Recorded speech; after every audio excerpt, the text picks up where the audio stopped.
Hey guys, RC Bros Productions here, and today this is going to be a workshop video of how to replace the seal in Traxxas shocks for my Rustler. I believe these are the same shocks for the Bandit as well, possibly the Slash and... no, I don't think it's for the Slash and Stampede, just Bandit and Rustler. The reason I'm replacing the seals is because these are really old and they have been leaky lately. They are extremely leaky. The seals need to be replaced ASAP. I already have this one taken apart, and this one I will be showing you how to take apart so I can just show you the sequence of what to do. And then we will be replacing the seals, putting them back together, and installing them on the vehicle. Okay, so first we have the cylinder right here. We have the little, I guess you could say, piston, shock piston, and we have three different seals on the bottom actually. So the order right here, there was a blue one under there, then the black one, and then the blue one.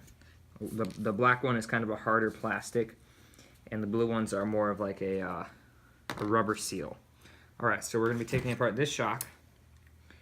So first, grab them with the pliers, not too hard. Just kind of get a good, nice grip on them. Weird. There we go, I can use this. Alright, and then put something through the hole in the shock caps. As you can see, my shock caps are upgraded, the aluminum ones, because I got tired of the plastic ones popping off and all my shock fluid going everywhere. So then you just twist her off. Be careful, there might still be shock fluid in there. And then we are going to grab the metal right there, just grab it. Have a nice, pretty nice grip on it, and just twist off the little connector piece on the end. This connects onto the A-arms. Now that we have that off, the little metal arm and the piston should be able to pop right out. Now we're going to just hold the cylinder like that and grab this little cap on the bottom, this little black cap on the bottom. Just unscrew it like that. And there should be 3 different seals. Should be the blue one right there, kind of a rubbery seal. And there should be the harder one in the center like that, and then the other one at the bottom, the other blue seal like that. And then let's see if there's nothing else in there. So we're going to be replacing them now. So it appears the little hard piece in the middle on this one that I got is actually white, so it's a different color. Those ones are black. Okay. So, going to be installing the blue seal first, like so. And I'm going to be getting the harder piece of plastic, a little ring, I guess you would call it.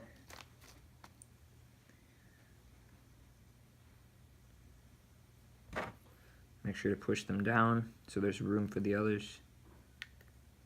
There we go.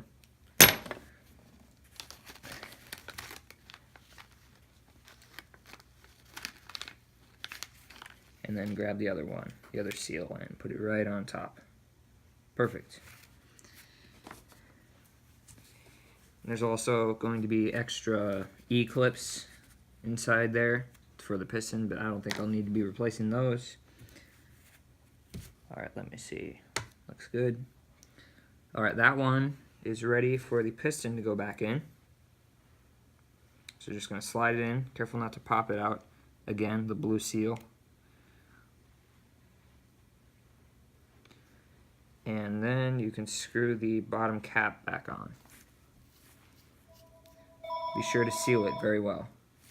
Hold on, I'm getting a call. Alright, sorry about that. Had a call. Anyways, so now we have the shock piston in there. And we put the cap back on, so the seals are there. Now we can put the little connector piece back on the bottom, like so. Just screw it until it stops. It doesn't matter what direction it's facing because you can always twist it when you're installing it.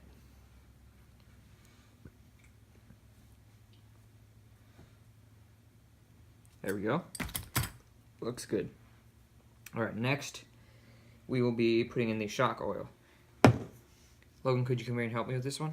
I need someone to hold this. All right. So I have 55 weight Team Associated shock oil.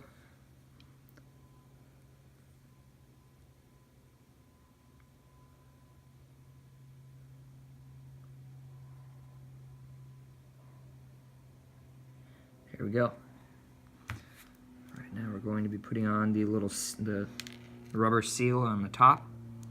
So carefully just put that on like that. It doesn't fit all the way at first, and that's normal. Put the shock cap on over that, like so. Make sure that it's screwed in very nicely. Don't cross thread it. Just be careful not to cross thread it, or else you'll have more problems. There we go, looks good. So now we're just going to tighten it down. And that one should be good.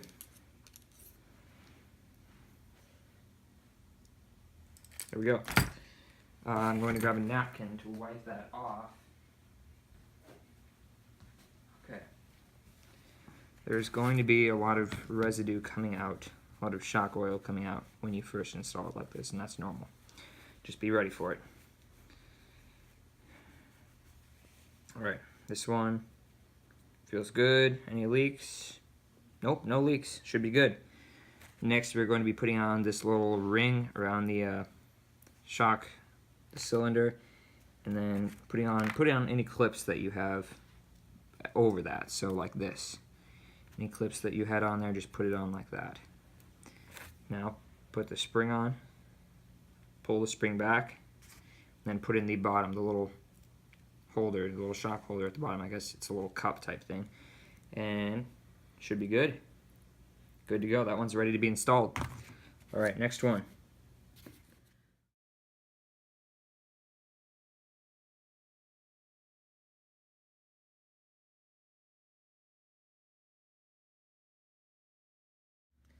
Okay, now that we are done with the installation of the new seals and the shocks and the shock oil, they can be installed on the vehicle.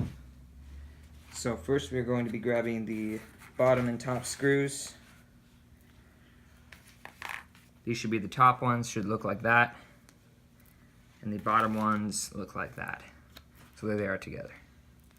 Alright.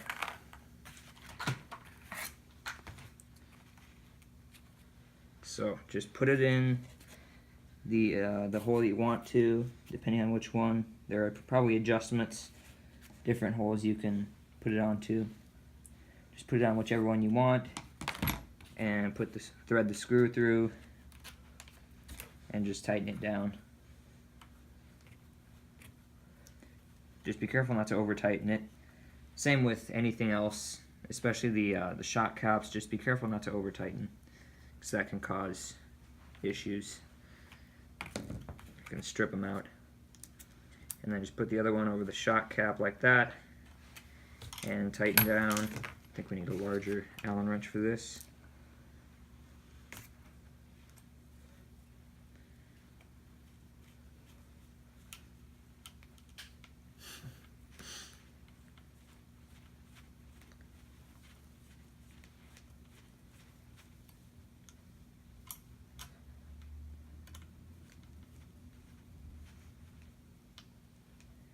And again, be careful not to over tighten. Doesn't need to be too tight, just needs to be in there good. Doesn't matter what direction your shocks are facing, because they twist around like that. You can twist them any which way. So just put it in any way you like, doesn't matter. And then screw it down. Again, careful not to over tighten.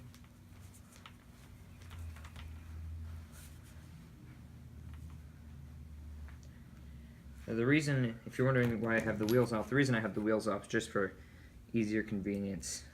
Because with my large Proline Badlands, it was just kind of inconvenient because they're huge right there. So that's why I had them off.